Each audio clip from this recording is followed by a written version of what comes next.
Hello and welcome to News Centre. I'm Parikshit Luthra. Just days ahead of the announcement of poll dates for Lok Sabha elections, there is now a strong possibility the top union ministers from the upper house may be asked to enter the electoral battle. Union Minister for Parliamentary Affairs Prahlad Joshi has given a hint on the key cabinet members who will be fighting for the Lok Sabha seats. Nirmala Sithraman, S. Jaishankar and Piyush Goyal are the big names being speculated.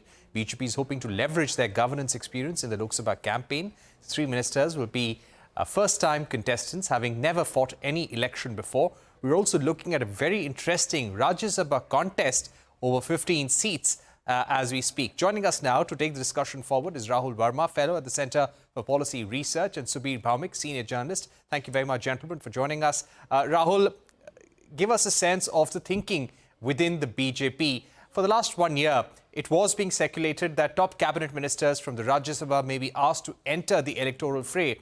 Today, Prahlad Joshi, the Parliamentary Affairs Minister, let the cat out of the bag, saying that, yes, it is almost final that Nirmala Sithraman and Dr. S. Jaishankar will contest. We've been hearing about Piyush Goyal too. What does this show about the thinking of the Prime Minister, the thinking of the BJP?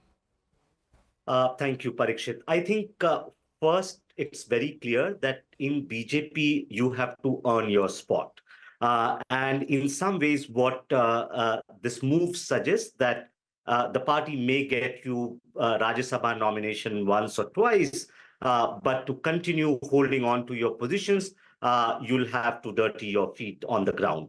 So that's, I think, the first message. Second, I think we need to still see which kind of seats are going to be selected for both Ms. Sithraman as well as Jaishankar.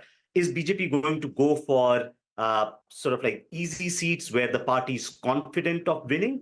Or is this a plan to use faces like Jaishankar and Nirmala Sithraman and put them in a context which party with an ordinary candidate might not have won, but having these sort of like well-known faces can turn some seats? And perhaps if that's the plan, then it's much more to do with the Prime Minister's sort of like clarion call of 370 seats, BJP winning alone. I think unless you try to sort of like make efforts to win that marginal seats, it would be difficult to even reach close to 370 mark, because in most parts of Northwest India, which is BJP's stronghold, the party already has maxed or peaked. Right. But where they contest from is something a very small number of people within the BJP, or perhaps only the Prime Minister knows at this juncture. Subir Bhowmik, what is your sense about the electoral prospects of these leaders, insisting they've never fought Lok Sabha elections before? What kind of seats, what kind of constituencies would the BJP like to use them in terms of making them fight Lok Sabha elections? Well, I will say three things here pretty quickly. Number one, BJP is trying to send a pretty strong signal that, as Rahul Verma was saying, you have to earn your spurs. So, you may come in to the party through the Rajya Sabha route because you're not exactly part of the BJP family, in a way Jaishankar definitely was not. The two others were very much within the BJP. But point here is, you can't go on like Pranab Mukherjee, winning sort of, staying in the cabinet year after year with his Rajya Sabha ticket. Finally, he of course shifted to Lok Sabha. So that's not something that BJP is going to allow. You have to fight elections, you have to earn the confidence of the electorate, and you have to then come to power, which means that you are integrated into the BJP setup. You can't sort of stay half bit away from the BJP. I'm not subscribing to everything that they're doing, but I'm there on the strength of my own professional background. That's not something that the BJP is going to allow. Once you're in the party, you're there lock, stock and barrel, and you have to sort of fight it out at the grassroots level. My sense about Nirmala Sithraman and Jaishankar is, we have to watch very closely what the BJP is doing in Tamil Nadu. They're determined to, make a breakthrough there, both through alliance and through their own, political outreach. And therefore, I will not be very surprised that if they manage, they can't win, they can't bring these people back, from any contest in Tamil Nadu unless be it Jaishankar or be it Nirmala Sithraman. They're good names, they're good phrases, they have a good background, and they are important in this ministry.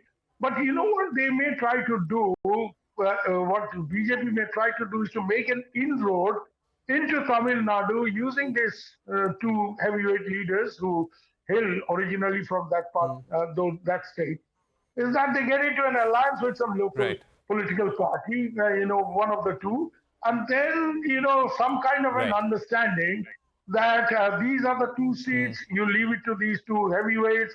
If these people, we don't affect you, it's a bit like the Odisha experiment that, we don't Okay. affect, Naveen Babu in Odisha, but one or two big ministers with your cooperation, Delhi mein aayega to aapke liye acha hai, it's good for you. Right. Big central ministers All right, in Mr. Delhi. Bhowmik, let me get in Rahul once again. Rahul, do you also feel that the choice of Rajya Sabha MPs, ministers who will be made to contest may also click with first-time voters, with the women voters, considering the track record of the ministers, considering the fact that the whole campaign of the BJP this time is being based on the fact that the government has met all its promises? Parikshit, first, at least these two faces, Nirmala Sithraman and Jaishankar, are you can see lots of their clips on YouTube.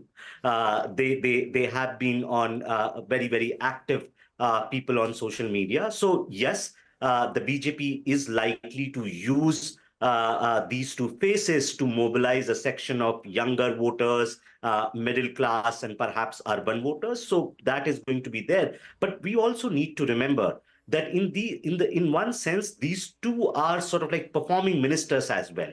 BJP would not hopefully, if they come to power for the third time, both these ministers, Nirmala Sithraman and Jaishankar, are likely to be in the cabinet. They are among the top four names, right? They handle the two among the top four ministries. And so whether if you put them in tight contests, such as in Tamil Nadu, unless you have made a deal, as Subir is suggesting, losing elections may also cost to their reputation. So I think BJP is also going to be careful in thinking about where to place them, or if they're placing them in tight context, can they, or is the party confident that these two faces can win elections easy?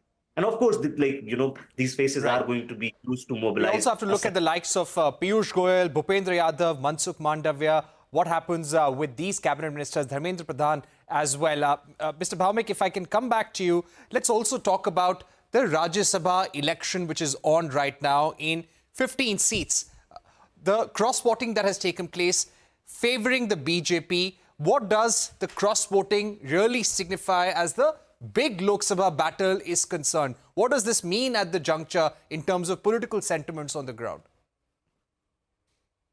I think it means much more for, the public image of the BJP, is that they are going to do whatever it takes to stay in power. That's the broad message going out to the electorate. जो भी करना हम करेंगे, जीतने के लिए हम करेंगे. We are here to win. I'm just bringing in a film, the film on Sam Manek show, where he says, I'm not going to war just because I have to, or just because my boss wants it. I'm going to war to win. So that's the message that's coming out of the BJP here, that we are, if the Rajya Sabha sort of cross-voting, the manipulations that has taken place beforehand, and the way, poaching has happened, the message is to stay in power, we are going to do anything it takes. And it's right out of the, Arthashastra, the Kautilyan playbook, that, there is nothing unfair in love and war. So this is war, and you have to, you got to do everything to stay in power. That's number one. The second message that is coming through loud and clear, which the BJP wants to highlight, is that when a lot of people, from the Congress, all kinds of people, very traditional people, traditional Congress leaders, some of them break away from the pack and join. The narrative that BJP is trying to sell is that Congress is bereft of a proper leadership, and therefore it is not a serious contender for power. They can't match the kind of leadership we have. We have decisive leaders. That narrative.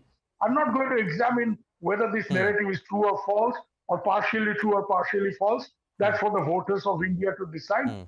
But the narrative that BJP is trying to come up with is obvious for everyone to see.